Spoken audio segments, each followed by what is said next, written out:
안녕하세요, 박주혁입니다. 4월 둘째 주 부동산 모기지 소식 간략하게 전해드리겠습니다. 우선 지난주에는요, 부동산 시장의 과열에 대한 정말 다양한 이슈들이 있었거든요.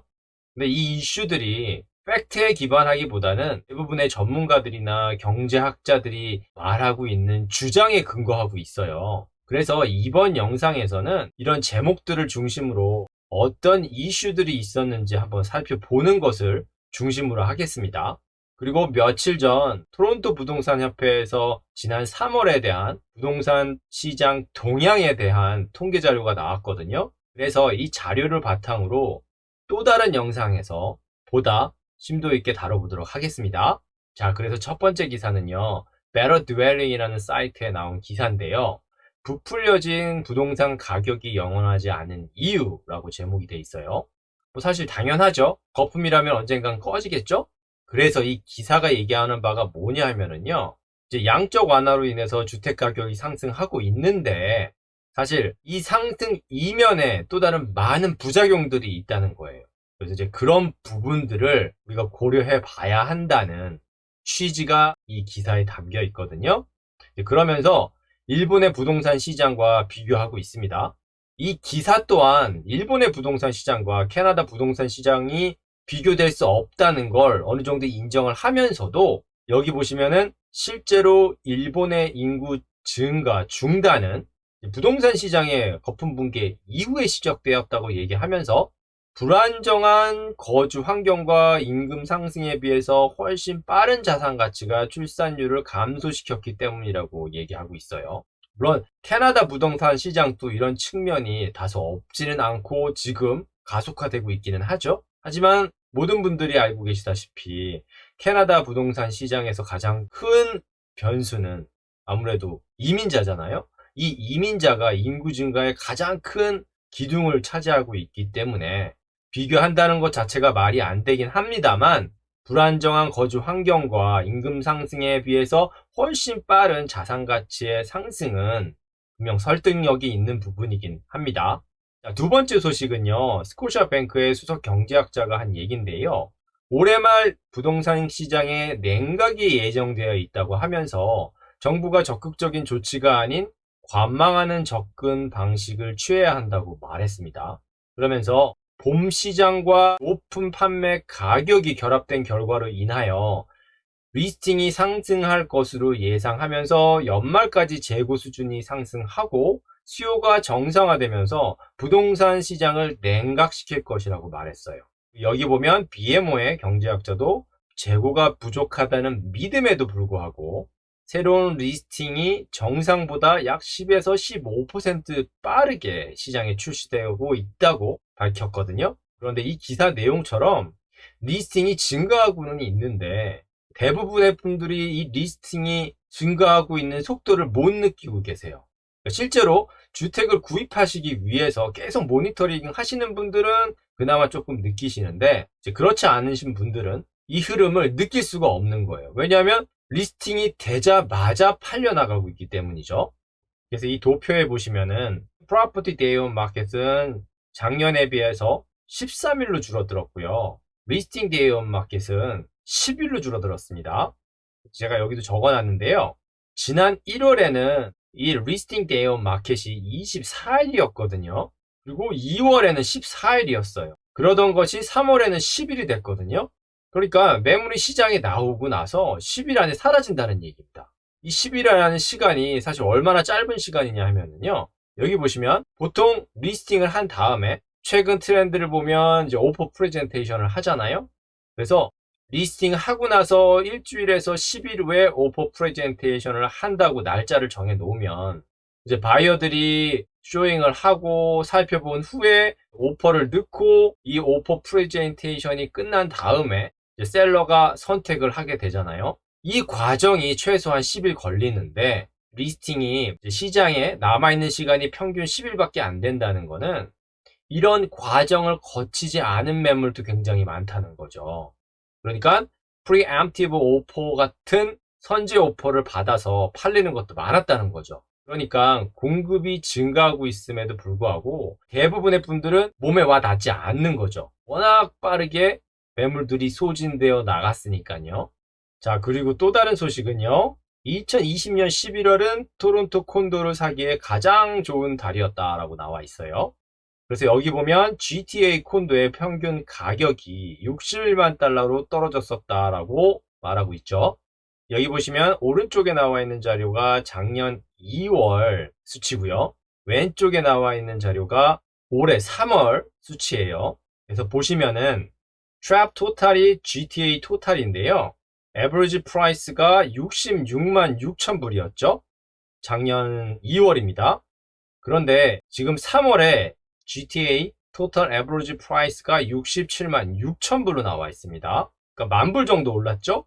그런데 아까 전에 기사에서 나온 것처럼 11월 달을 보면요. 작년 11월 달이요. 보면 GTA 토탈 에버리지 프라이스가 60만 5천 불로 나와 있어요. 그러니까 작년 2월 코비드 전보다 6만 불이나 저렴했죠. 전체 평균이요. 그리고 다시 올해 3월로 돌아와서요. 보시면은 작년 코비드 이전보다 사실 대부분 다 올랐습니다. 여기 보시면 토론토 이스트 지역도 57만 8천 불이에요. 3월에는요. 그런데 작년 2월에는 52만 5천 불이었고요. 그리고 토론토 웨스트 지역은 작년 2월 코비드 전에 61만 2천 불이었는데 지난 3월에 64만 3천 불이었습니다. 그리고 유일하게 떨어진 곳이 토론토 센트럴 지역이거든요. 그러니까 토론토 중심부죠.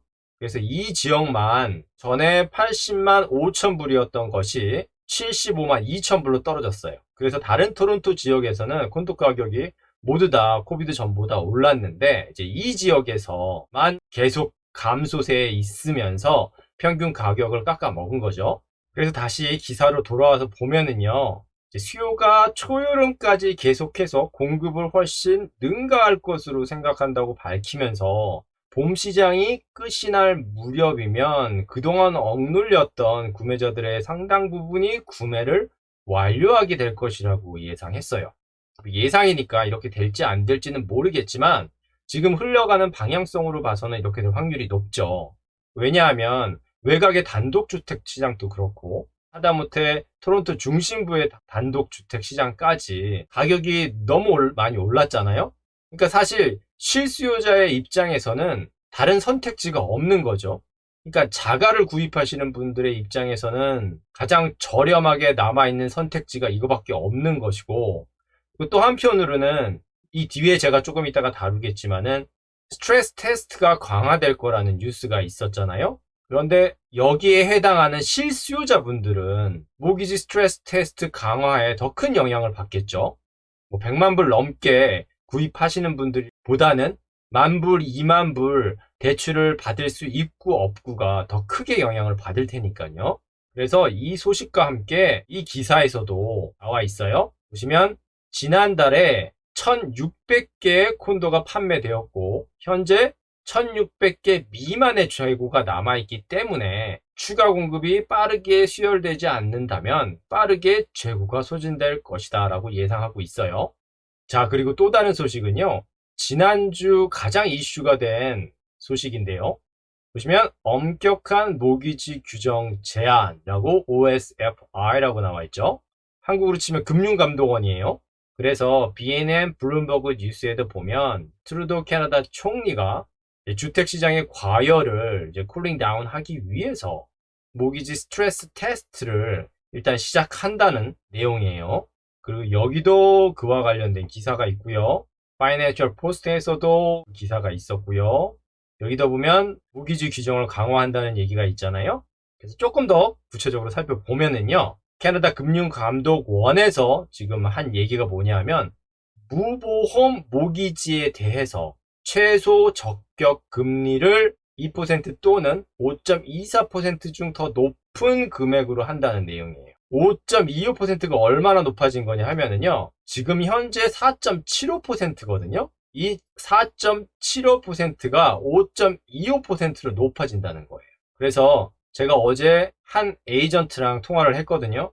이 에이전트는 제가 오퍼를 넣으려고 하고 있는 리스팅 에이전트인데요. 제 입장에서는 오퍼를 넣기 전에 셀러가 어느 정도의 가격을 기대하고 있는지 오퍼를 받았다가 그 오퍼가 무산됐다고 했는데 지금 현재 상황이 어떤지, 앞으로 제가 어떻게 저 에이전트한테 접근해야 될지 그런 탐색을 위해서 나름대로 전화를 한 건데, 얘기를 하다 보니까 스토리가 길어져서 바이어 쪽인 제 입장과 셀러 쪽인 그 에이전트의 입장에서 서로에 대한 얘기를 하게 된 겁니다.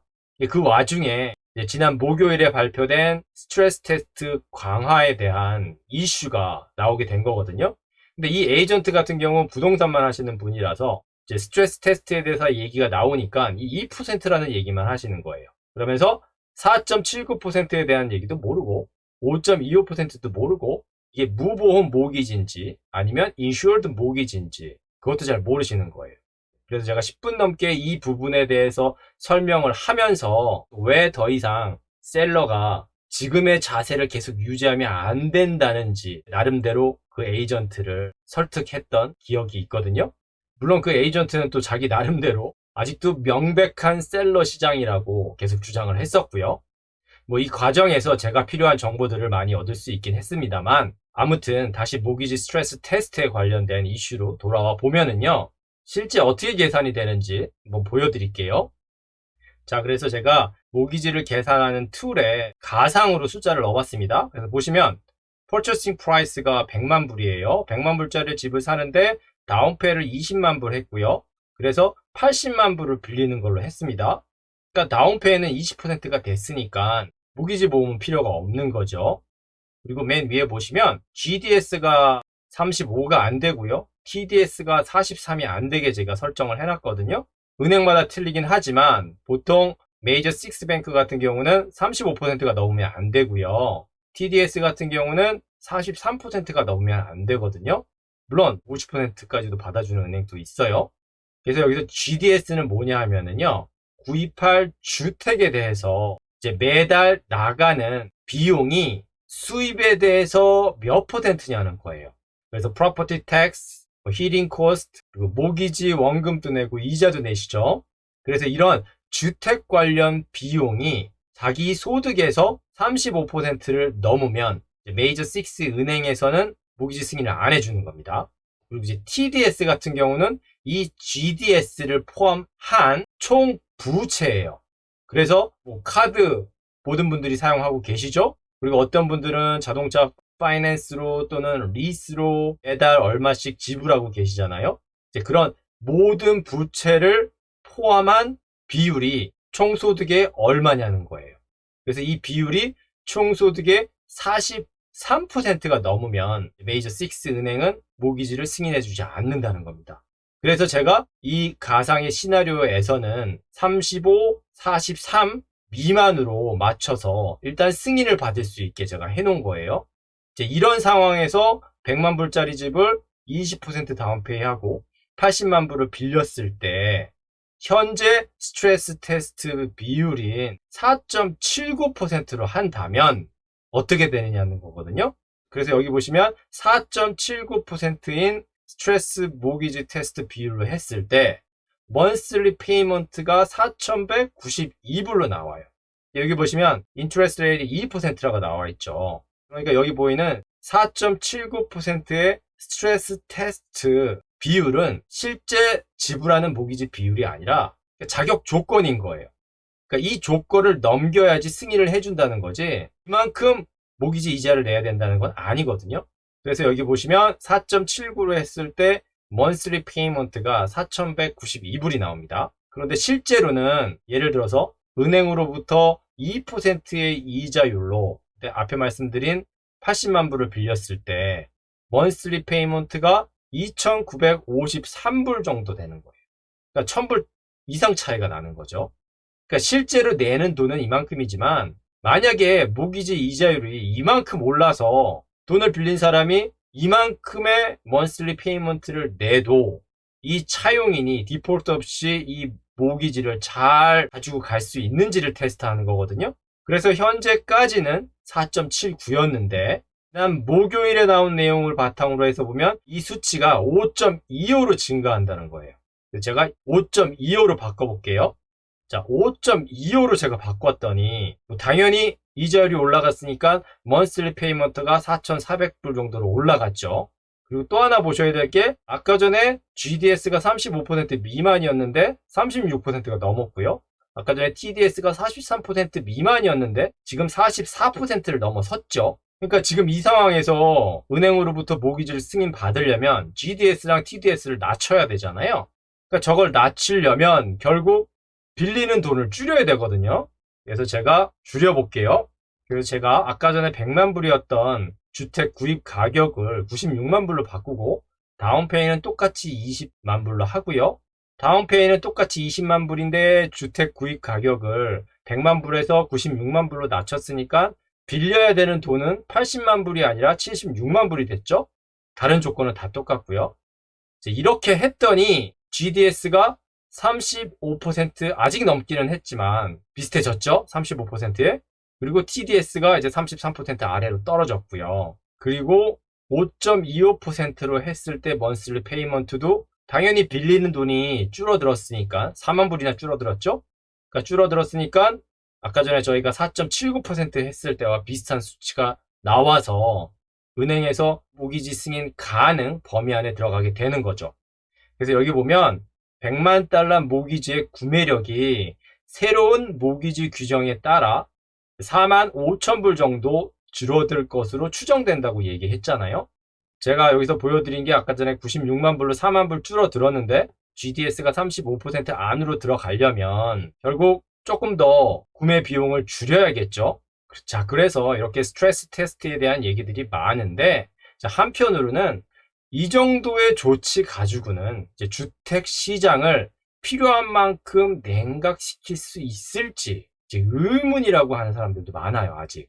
그래서 6월 1일 발표되는 수정된 규정을 포함한 최종 수정안에 대한 제안이 5월 24일까지 발표할 것이라고 했는데 이 사이에 얼마나 더 강화될지 아니면 5.25%만 올라갈지 그건 아직 모르는 거죠. 그래서 지난주에 이렇게 스트레스 테스트에 대한 많은 논쟁이 있었다는 걸 말씀드리고 싶어서 이 부분에 시간을 많이 할애했습니다. 네, 오늘은 이 정도로 하면 될 것 같고요. 제가 자료는 다 준비해 두었는데 이 다음 영상에서 3월 부동산 동향 통계 자료를 바탕으로 조금 더 구체적인 시장 현황에 대해서 얘기해 보도록 하겠습니다. 네, 지금까지의 영상이 도움이 되셨다면 좋아요, 구독, 알람 버튼 부탁드립니다. 지금까지 박셰프였습니다. 감사합니다.